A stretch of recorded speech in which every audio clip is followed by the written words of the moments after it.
If you've ever found yourself scratching your head over por and para, you are not alone.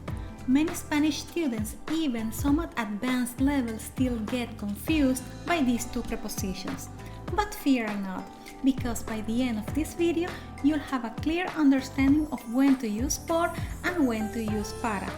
I have even prepared for you a short story to see them in context.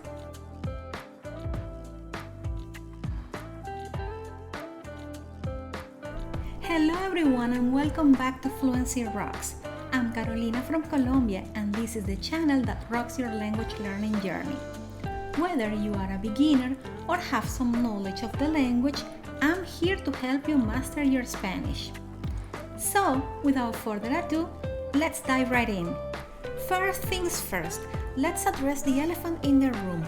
Por and para are not just simple translations of for, they are like chameleons adapting to various contexts with different meanings. Think of them as the Swiss Army knives of prepositions.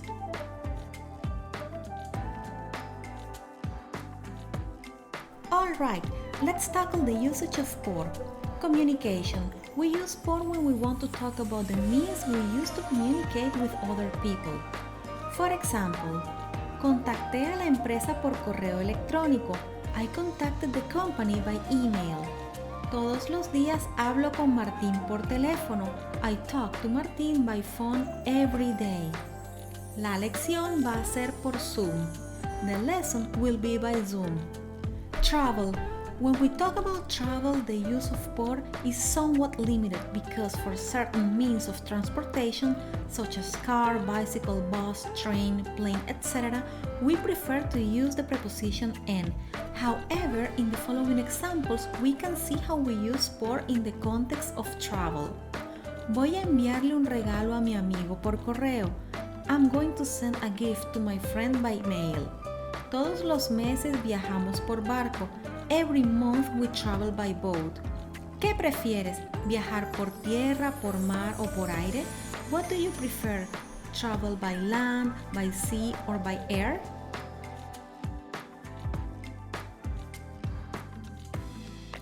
Exchanges. We normally use por to talk about exchanges and trades. For example, te cambio mi manzana por tu sandwich. I'll trade you my apple for your sandwich. Te doy $30 por el morral. I'll give you $30 for the backpack.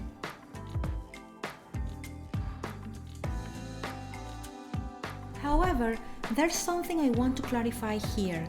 When we use the verb pagar, we usually use por when we are asking about the price or when the price is included in the sentence. Let's see some examples. Todos los meses pagamos $50 por el internet. Every month we pay $50 for the internet. ¿Cuánto pagaste por ese computador? How much did you pay for that computer?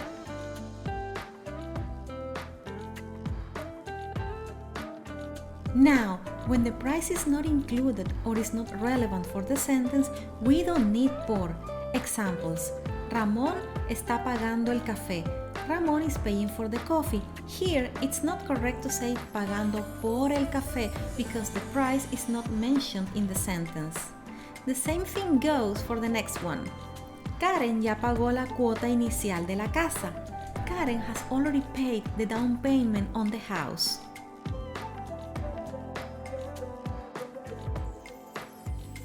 Motivation. We use por when we want to talk about the reasons for doing something. For example, estudio por mis padres porque quiero que estén orgullosos de mí. I study for my parents because I want them to be proud of me. Por su amor a los animales, Jaime decidió ser veterinario. Because of his love for animals, Jaime decided to become a veterinarian. Por Carlos, mi hermano, preparo ensalada de papa todas las semanas, pues es su plato favorito. For Carlos, my brother, I prepare potato salad every week, since it's his favorite dish.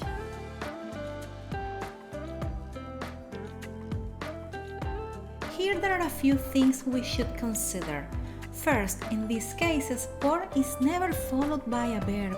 It's always followed by a pronoun or a noun. Another thing to keep in mind is that we shouldn't confuse motivation with goals. We'll talk about that later. Let's move on for now. In some articles and books, you might see that por is used to talk about duration, how long something lasts. However, this way of using it is becoming less common. Even though it's considered grammatically correct, it's not really necessary. Anyway, let's check out the following examples. Ayer manejamos por 5 horas. Yesterday we drove for 5 hours.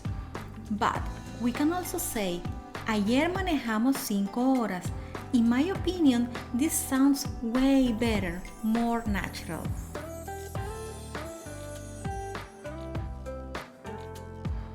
Okay, now let's tackle the usage of para. Destinations. We usually use para to talk about physical destinations, especially the end point of a trip. Let's see some examples. Mañana salimos para México. Tomorrow we are leaving for Mexico. ¿Para dónde va Carmen con tanta prisa? Where is Carmen going in such a hurry?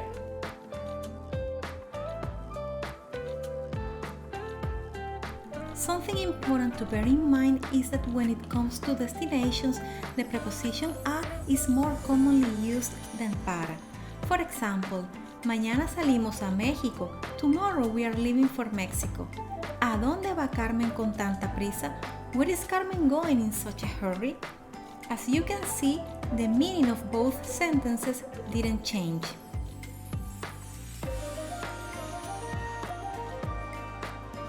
Another thing to consider is that por can also be used to describe travel or motion, as I explained earlier. However, a simple rule to remember when to use the two prepositions is that por refers to travel, motion through a place or location, while para refers to the destination of a journey. Recipients. Para is used to indicate the intended recipient of something, such as a gift, and also abstract things. Este regalo es para Natalia. This gift is for Natalia. No, Elena, estos chocolates no son para los perros. No, Elena, these chocolates aren't for the dogs. Los champiñones son para la cena de esta noche. The mushrooms are for tonight's dinner.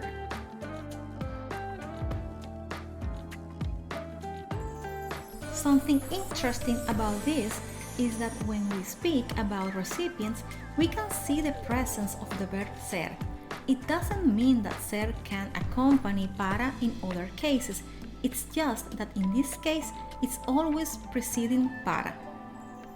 Goals. We use para to talk about goals and purposes. An important trick to differentiate this usage from the usage of por regarding motivation is that in this case, para is always used with an infinitive, whereas por is usually followed by a pronoun or a noun. For example, Carlos trabaja horas extra para ganar más dinero. Carlos works overtime to earn more money. Todas las mañanas corro para mantenerme en forma. I run every morning to stay fit.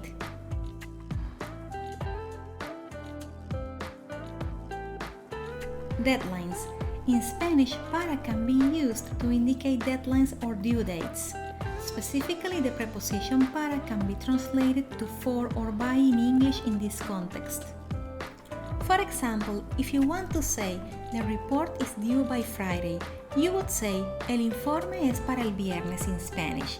In this case, para is indicating the deadline by which the report must be submitted.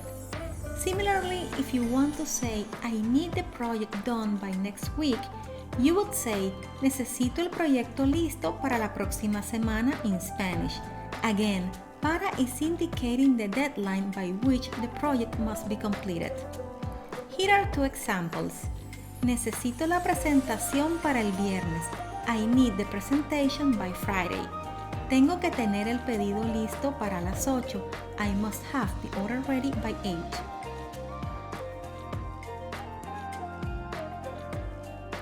Now, let's talk about some sentences that might be confusing for many students. For example, when we work for someone, meaning that this person is our boss or the owner of the company, in English we say, I work for Juan. which means trabajo para Juan.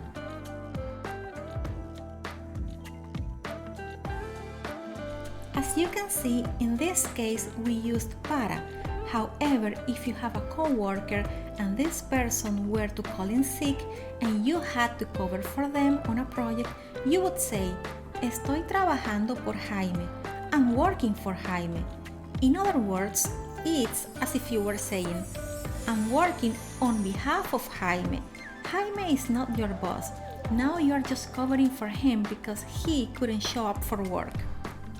Now, here it comes my favorite part, learning por and para in a context. Get ready for a short story that will shed light on the proper use of por and para. Through this story, you'll gain a crystal clear understanding of how these prepositions work in real-life situations. Let's dive into the story.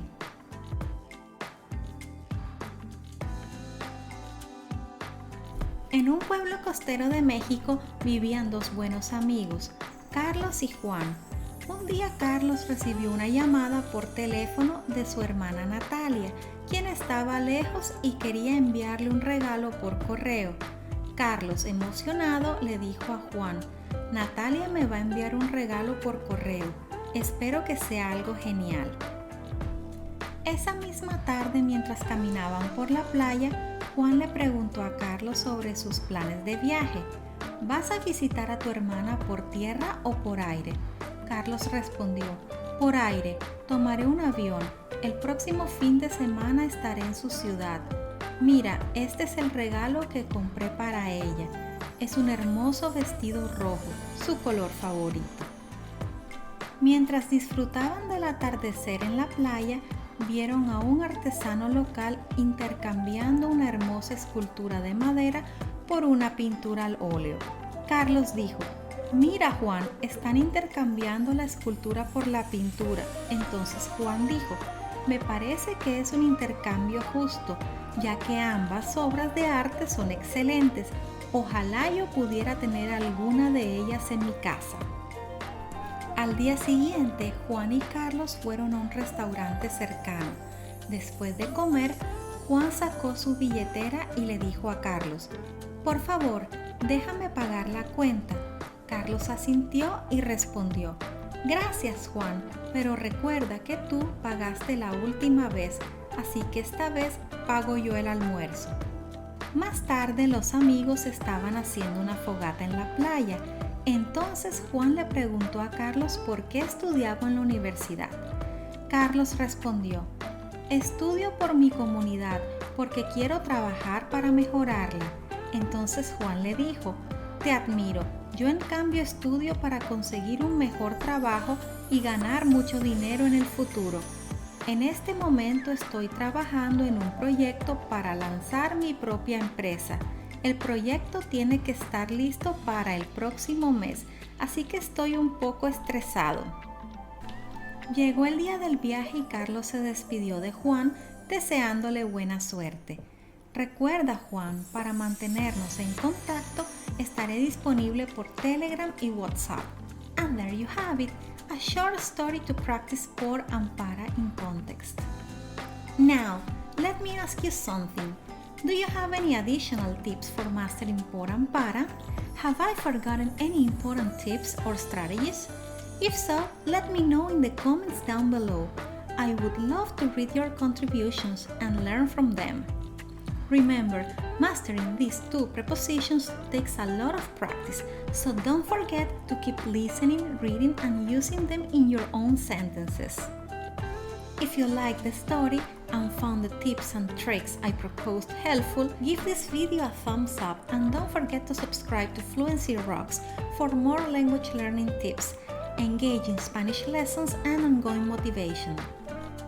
And if you want to delve deeper into the Spanish language, check out my video on unraveling estar and ser in Spanish. It's ideal for anyone who wants to use correctly these two verbs and learn them in context. Click here to watch it and keep rocking your language learning goals.